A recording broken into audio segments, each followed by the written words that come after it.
You think you're special?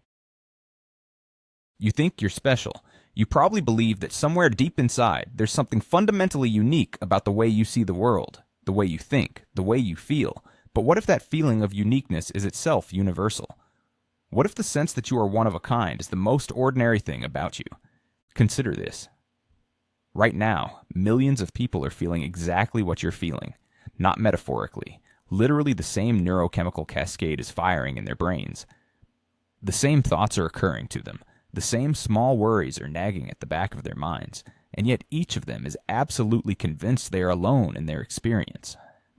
This paradox sits at the heart of what psychologists call the false uniqueness effect. We see ourselves as more different from the crowd than we actually are.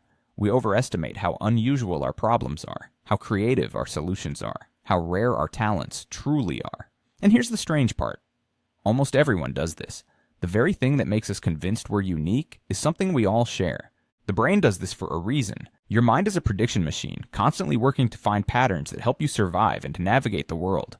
When you look inward at your own thoughts and feelings, you have access to a depth of detail that you simply don't have about other people. You know every small doubt, every fleeting embarrassment, every tiny moment of insecurity. But when you look at other people, you see only their surface. You see their public face, their edited version, their highlight reel. Psychologist David Dunning explored this gap in the late 1990s when he examined how people judge their own abilities. What he found was shocking. People tend to believe they're above average at nearly everything. Most drivers think they're safer than the average driver. Most workers think they're more productive than their colleagues. Most students believe they're smarter than their peers. This isn't humility. This isn't modesty. This is our brain's systematic blindness to our own ordinariness. The mechanism is straightforward and merciless. You have complete access to your interior life. You know why you did what you did. You understand the complexity of your reasoning. You can feel the texture of your struggles, but you can't see inside anyone else's head. From the outside, other people look simpler. Their motivations appear more obvious.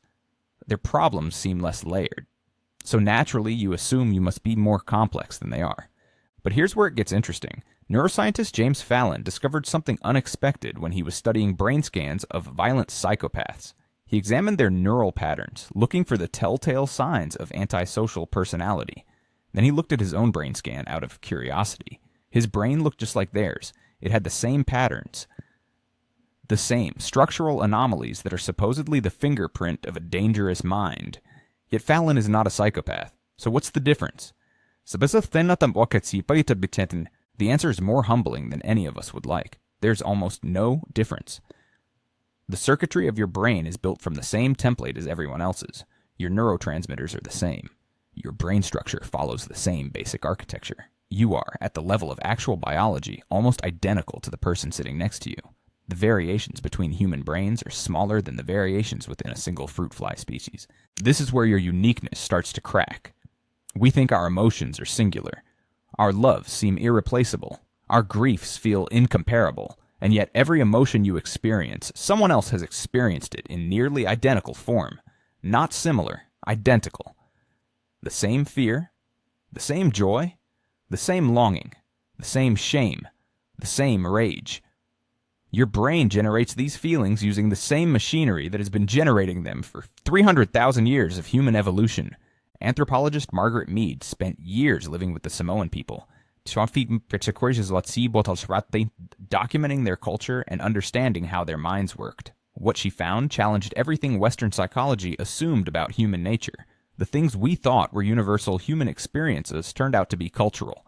The things we thought were cultural turned out to be hardwired, and across thousands of miles and completely different societies, the same fundamental patterns emerged, the same hierarchies, the same tribal instincts, the same capacity for both extraordinary kindness and casual cruelty. When you really examine it, your personality is not unique. The 5 basic traits that psychologists use to describe personality, openness, conscientiousness, extroversion, agreeableness, and neuroticism, exist in measurable quantities in every human being. You might be high in extroversion and low in neuroticism, but so are millions of other people. Billions of people share your exact profile. You're a statistical combination of common traits, assembled in a way that feels entirely new to you because you're experiencing it from the inside. Your memories aren't unique either. They're reconstructed every time you recall them, distorted by your current emotions and beliefs, colored by stories you've heard and images you've seen. The psychologist Elizabeth Loftus has spent decades showing how malleable memories are, how easily they can be planted, how unreliable they are as records of what actually happened. Your most precious memories, the ones that make you feel like you've had a unique life, are actually composites and revisions, mixing real experience with false detail. Your dreams are not unique. Your sense of humor is not unique. Your taste in music is statistically predictable. The things you find beautiful follow the same mathematical principles that other people find beautiful. The jokes that make you laugh are usually the ones that make most people laugh. Your political beliefs cluster with predictable others. Your spiritual inclinations fit into recognizable patterns. Your moral judgments follow the same evolutionary logic that every human moral judgment follows. This isn't depressing, it's the opposite. What it means is that you are not alone in the way you thought you were. The things you're ashamed of, the things you think make you weird or broken or wrong, are actually so common that they have names. They've been studied, they've been documented across cultures and centuries. Millions of people are right now feeling the exact thing you're feeling, and they also believe they're alone in it. Your sense of being unique is the most human thing about you, and because it's the most human thing about you, it's the one thing you have most in common with everyone else.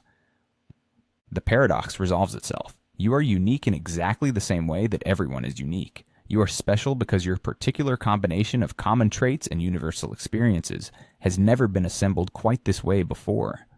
But that's also true for the person next to you, and the person next to them, and every other conscious being that has ever wondered if they were different from the crowd.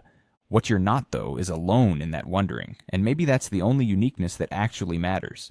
Please hit the subscribe button. Thank you.